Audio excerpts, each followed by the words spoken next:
capitalism on one side, or consumerism on one side, and on the other side of the banner, equally dangerous, is this notion of faith supremacy inspiring, untold violence.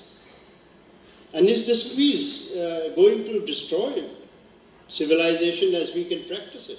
See whether it is an industrial nation which wants to be supreme or a faith which wants to be supreme, there's no difference between them. I don't see any difference because they will employ the same means towards the same ends. I hear a lot of people everywhere in India these days saying, India is going to be superpower. I say, that'll be ashamed of it. I will be ashamed if India becomes a superpower. I don't want India to be a superpower. I want to see that the world lives in an equitable way, every country has its place on the planet and every human being has his place on the planet, rather than somebody else is superpower and you're suffering that, and now you want to be the same nonsense. That is one thing we don't want to be. We want to see our people are well-fed, we want to see that human beings fulfill their aspirations in their life. We don't want to be a superpower. These aspirations should be given up. These things have come from a past when our entire structuring of economy was always structured in such a way that 80% of the people will suffer for the happiness and comfort of 20% of the population. But in the end it worked out, 90% of the people started working for 5 to 6% people's well-being and comfort. That is changing now because we have really moved away from what we have referred to till now as capitalism. Capitalism existed when capital was in the hands of the few. In India, if you look back, just 50 years ago, maybe 50 to 100 families held the capital. Nobody else had access to capital, no matter what you wanted to do. The same is true with every country in the planet.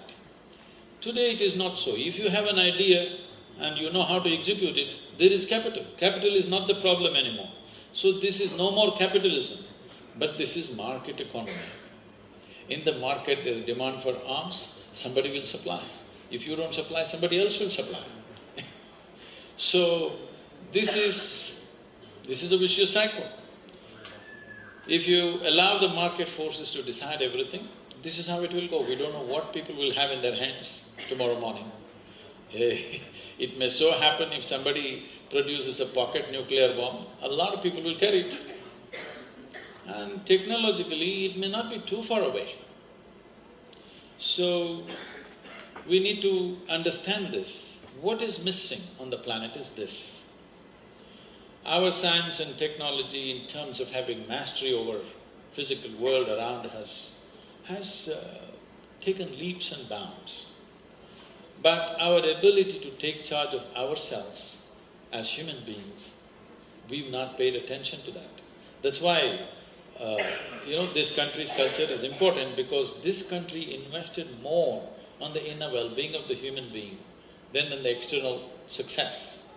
Because we understood external success is fine, it creates comfort and convenience. Beyond that, it won't work. But right now we are in a situation, as a nation, I'm saying, when half our people are malnourished, as somebody was just saying.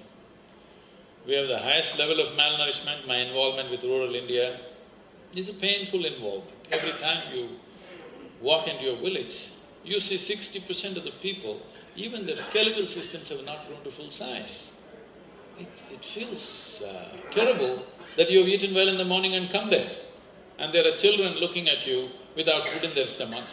It's a terrible experience for me every time I go there. Absolutely, absolutely. So, when this is the condition, only thing that we need is quick economic development. That quick economic development, at what cost it will come, is something that we have to look at.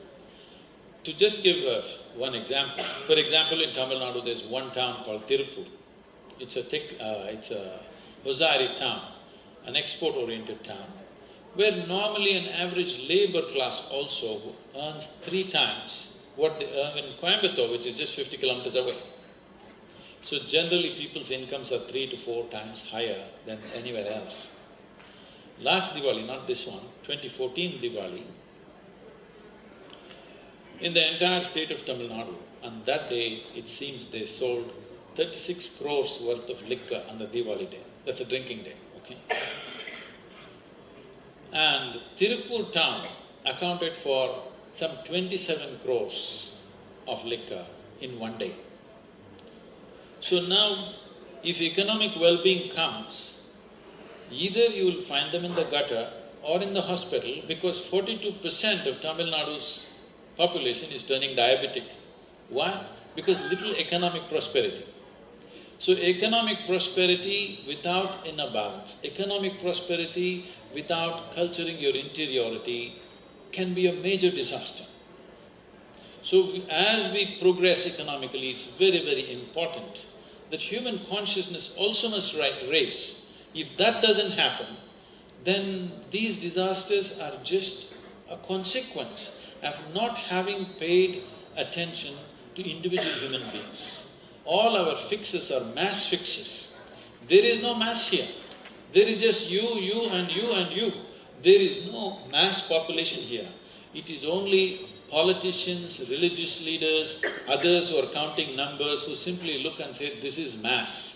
There is no mass, there is only individual people. Without transforming individual people, life cannot change. But transforming individual people means it's a lifelong work. You can't do it with one slogan.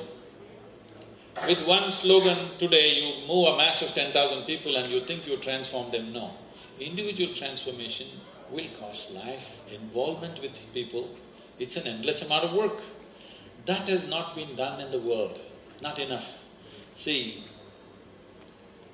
there is no infrastructure in the world, either physical or human infrastructure, to transform the individual human being, first of all. They say 150 years ago, 94% of the US population was illiterate. Today it's 100% not just literate, reasonably educated population. How does this happen? Somebody built the schoolroom, somebody trained the teachers, isn't it? Similarly, if something within has to happen in the human being, where is the infrastructure, either physical or human infrastructure, where is it? We have not done anything about it. Individual organizations are trying to do something, but there is no concerted effort across the world as to how to transform the individual. When I say transform the individual, every human experience has a chemical basis to it. We know today that what you call as peace is a certain kind of chemistry, what you call as joy is another chemistry, ecstasy is another chemistry, agony is another chemistry. Every human experience has a chemical basis. Or in other words, this is just a chemical soup. The question is just that, are you a great soup or a lousy soup? If you're feeling lousy right now, you are capable of being nasty to anybody who comes by. But if you are feeling wonderful right now, if anybody comes by, you naturally respond wonderfully. We have always tried to produce good people. This is a serious mistake. We need joyful and sensible people. We have not worked for it. That's why we're paying the price.